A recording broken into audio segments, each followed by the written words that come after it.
राजस्थान, मध्य प्रदेश, छत्तीसगढ़ और तेलंगाना में मतदाताओं ने बीजेपी को भर भर कर वोट दिए। 2023 में बीजेपी ने जीत की हैट्रिक लगा दी। बीजेपी को मिली जीत से गदगद होकर प्रधानमंत्री मोदी ने जनता जनार्दन को नमन किया और इस जीत को नारी शक्ति का नाम दे दिया। लेकिन नतीजों से पहले सवेरे से कई दिलचस्प तस्वीरें दिखाई दी थी। आइए आपको दिखाते हैं 2023 विजय की 23 कहानियां।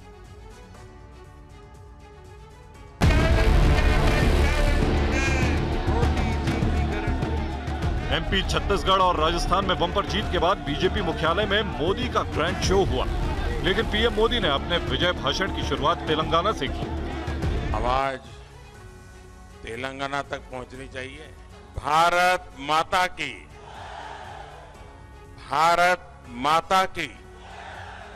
आज सबका साथ, सबका विकास की भावना जीती है। आज विकसित भारत के आह्वान की जीत हुई है। आज आत्मनिर्भर भारत के संकल्प की जीत हुई है।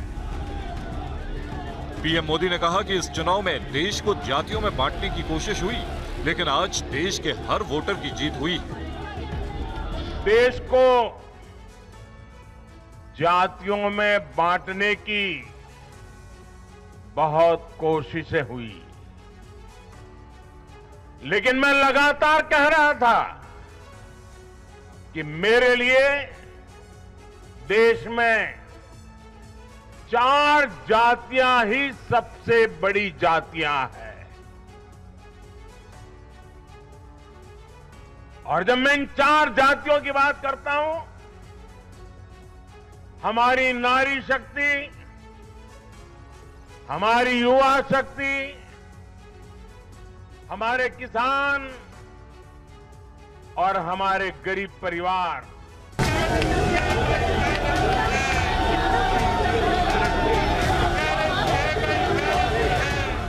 प्रधानमंत्री नरेंद्र मोदी ने बम्पर जीत का श्रेय देश की नारी शक्ति को दिया।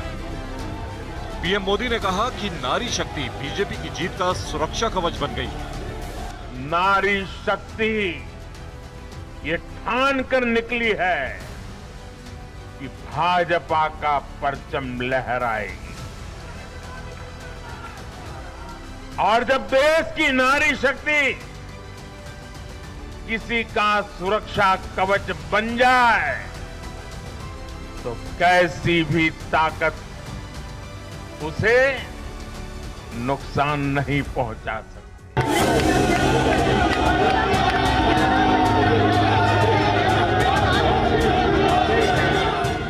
बीजेपी हेडक्वार्टर में जीत का जश्न मनाने के लिए बीजेपी के हजारों कार्यकर्ता पहुंचे थे। पीएम मोदी के आते ही फोन की हजारों फ्लैशलाइट ऑन हो गई और लोग मोदी है तो मुमकिन है कि नारे लगाने लगे।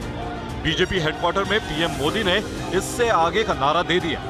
विजय भाषण में मोदी ने कहा कि मोदी की गारंटी पूरा होने की गारंटी।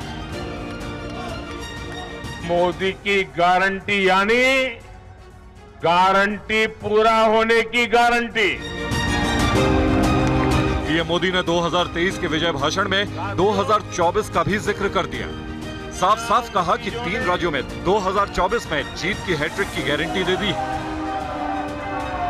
कुछ लोग तो कह रहे हैं कि आज की इस हैट्रिक ने 24 की हैट्रिक की गारंटी दे दी है।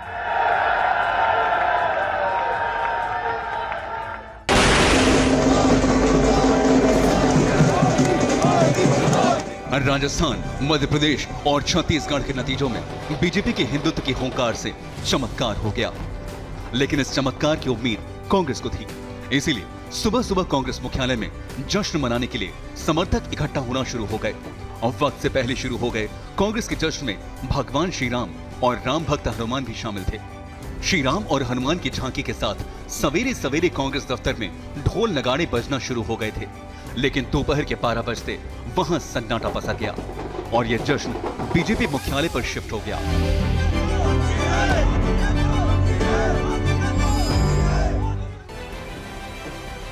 दिल्ली में कांग्रेस दफ्तर पर ढोल मजीरों के साथ भगवान राम और हनुमान दिखाई दिए। तो जयपुर में कांग्रेस दफ्तर पर जश्न की जल्दबाजी में आतिशबाजी शुरू हो गई। मतगणना के शुरुआती घंटों में गहलोत समेत कांग्रेस के बड़े नेताओं को राजस्थान में सरकार बनाने पर पूरा भरोसा था, लेकिन ऐसा हो नहीं पाया। राजस्थान में रोटी पलटने का रिवाज कायम रहा और सवेरे जो आतिशबाजी और जश्न कांग्रेस दफ्तर में हो रहा था, वो जयपुर के बीजेपी दफ्तर में शिफ्ट हो गया।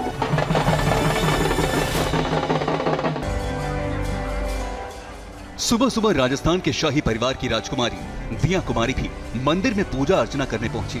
दिया कुमारी को मतदाताओं और ईश्वर का आशीर्वाद मिला और वो जयपुर की विद्याधर नगर सीट पर बड़े अंतर से जीत गईं। दिया कुमारी राजसमंद से सांसद भी हैं, लेकिन उन्हें खास रणनीति के तहत राजस्थान भेजा गया। नरसिंहपुर से केंद्रीय मंत्री प्रहलाद पटेल चुनाव मैदान में उतरे थे। प्रहलाद पटेल ने अपने घर पर ही पूजा अर्चना की और भगवान ने उन्हें जीत का आशीर्वाद दे दिया। केंद्रीय मंत्री प्रहलाद पटेल 1,10,000 से ज्यादा वोटों से चुनाव जीत गए।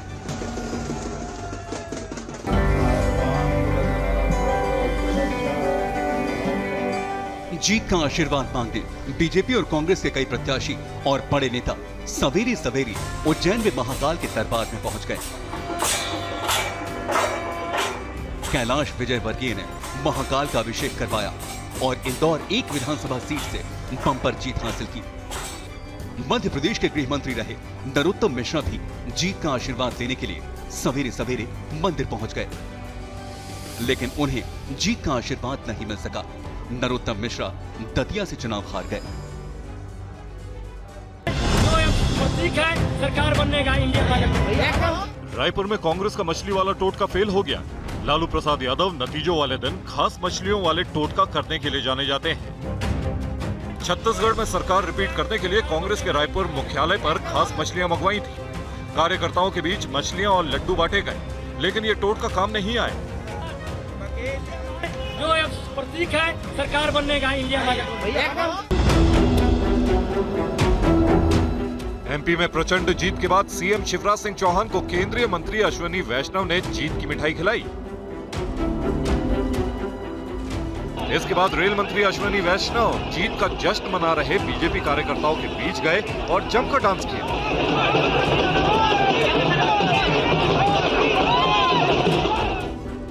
शिवराज सिंह चौहान से मिलने ज्योतिरादित्य सिंधिया पहुंचे। सिंधिया ने भी शिवराज सिंह चौहान को मिठाई खिलाई और लाडली बहन योजना को गेम चेंजर कहा।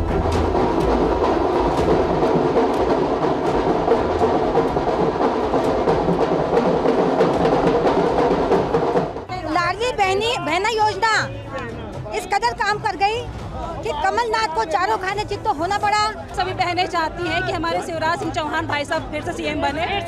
बिल्कुल चाहते हैं जी। शिवराज सिंह चौहान अभी मैडम शिवराज सिंह चौहान जी का कोई तोड़ नहीं है। शिवराज जी भैया बनेंगे क्योंकि अभी और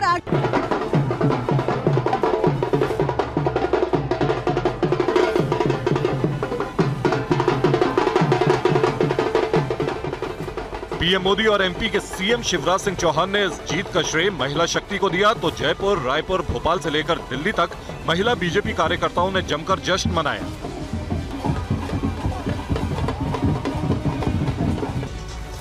जयपुर में तो नतीजे आने से पहले ही महिलाओं ने डांस करके जश्न मनाना शुरू कर दिया था। दिल्ली में बीजेपी मुख्यालय पर भी विजय उत्सव में बड़ी संख्या में महिलाएं दिखाई दी। हम लोग पूरे देशवासियों को शुभकामना देते हैं और हम लोग सभी खुश हैं, पूरा देशवासी खुश है।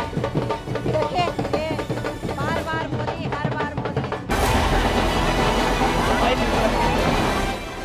शिवराज का 1250 रुपए वाला जादू चल गया। मध्य प्रदेश में लाडली बहन योजना गेम चेंजर साबित हो गई। शिवराज सिंह ने कहा कि एमपी की लाडली बहनों ने उनके रास्ते के सारे कांटे निकाल दिए। इसीलिए जीत के बाद शिवराज सिंह चौहान ने महिला मतदाताओं को रिटर्न गिफ्ट देने में भी देरी नहीं की। और बहनों ध्यान रखना, अभी मिल रहे 1250, अब 10 तारीख आ रही है। जो आपके भाई ने वचन दिया 1250 से 1500, 1750, 2000, 2250, 2500, 2750 और फिर कितना करेंगे?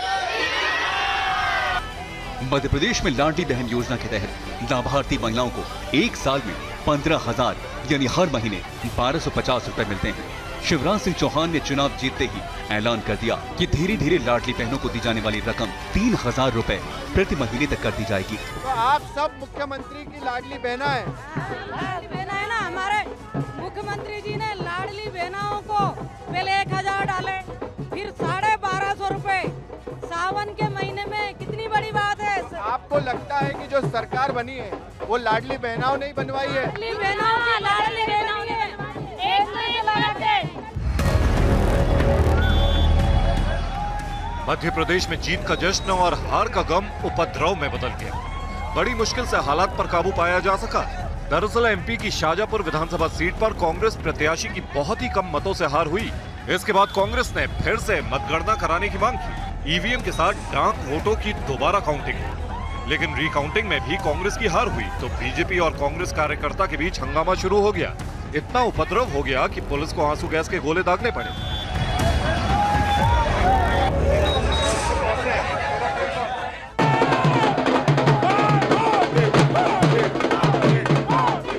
कांग्रेस को सबसे करारी चोट छत्तीसगढ़ में लगी।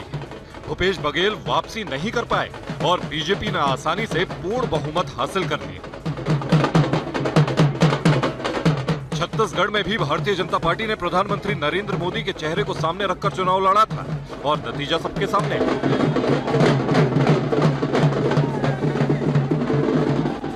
छत्तीसगढ़ में कमल खिल गया। बम्पर जीत के बाद रायपुर में बीजेपी प्रदेश कार्यालय के बाहर जमकर जश्न मनाया। बीजेपी कार्यकर्ता ढोल नगाड़े के बीच जय श्री राम के नारे लगाते हुए नाचने लगे। यहाँ पर जय श्री राम के नारे लगाए जा रहे हैं। किस तरह से बीजेपी कार्यकर्ताओं के अंदर जो है वो उत्साह है। जोश, जय जय श्री राम, जय जय श्री राम।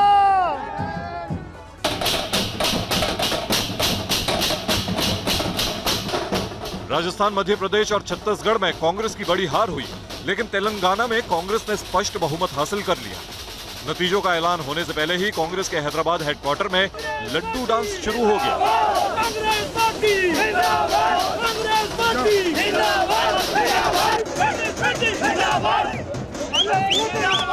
लड्डू डांस करते कांग्रेस कार्यकर्ताओं ने हैदराबाद में बाय बाय केसीआर के नारे लगाए।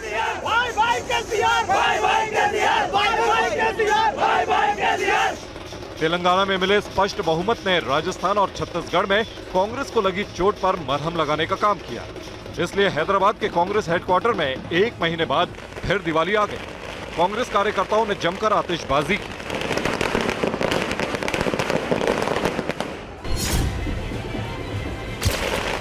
तेलंगाना में कांग्रेस की प्रचंड जीत के नायक अनुमुला रेवंत रेड्डी बने।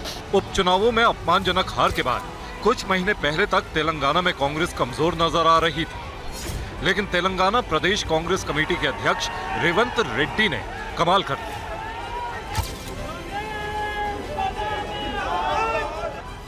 चुनाव जीतने के बाद कांग्रेस में नई जान फूंकने वाले रेवंत रेड्डी खुली जीप में जश्न में डूबे समर्थकों के बीच पहुंचे।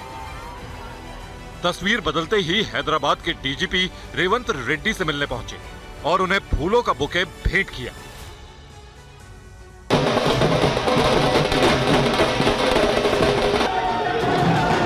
एमपी, राजस्थान और छत्तीसगढ़ में बम्पर जीत के बाद बीजेपी और तेलंगाना में कांग्रेस का विजय उत्सव शुरू हो गया है। दूसरी ओर हार के बाद के चंद्रशेखर राव, भूपेश बघेल और अशोक गहलोत ने मुख्यमंत्री पद से इस्तीफा दे दिया।